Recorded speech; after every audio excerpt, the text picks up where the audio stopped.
My name is Tony Shen. I'm a hip and knee replacement surgeon at Hospital for Special Surgery. Most of my patients have arthritis of either the hip or the knee and have been dealing with it for a long time. They may have tried multiple other strategies to deal with the pain, but are coming to a point where they're looking for a surgical option.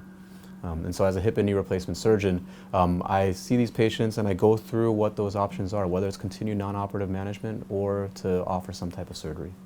So the most common conditions that I treat is osteoarthritis of the hip and osteoarthritis of the knee. Osteoarthritis it's basically a wear and tear condition where the cartilage in the joint starts to wear out, and that can lead to pain and oftentimes very debilitating pain that prevents patients from walking or just participating in the activities that they normally like to do. So one of the most common questions that I get is, "Hey doc, how does my hip look?" or "How does my knee look?"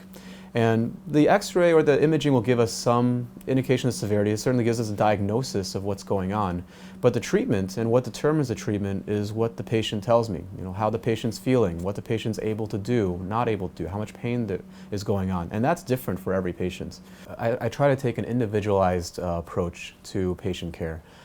So what that means is the first thing I would try to find out is what exactly are the activities that my patients are trying to get back to. What are the symptoms that they're feeling? You know, hip and knee arthritis are common, and many symptoms are similar. But at the same time, everybody has, you know, everybody's life is different. There are different things that they're looking to do, and they'd like to get back to.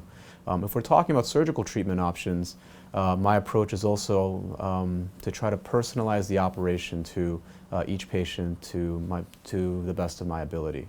Seeing success in a patient that's the reason why I do this job. It's the reason why I think any of us do this job.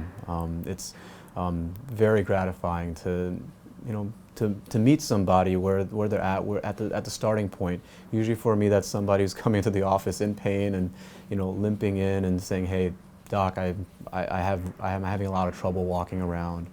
And then for me to see them in follow-up, you know, happy and telling me about all the things that they're able to do. That's the whole reason why I do this job.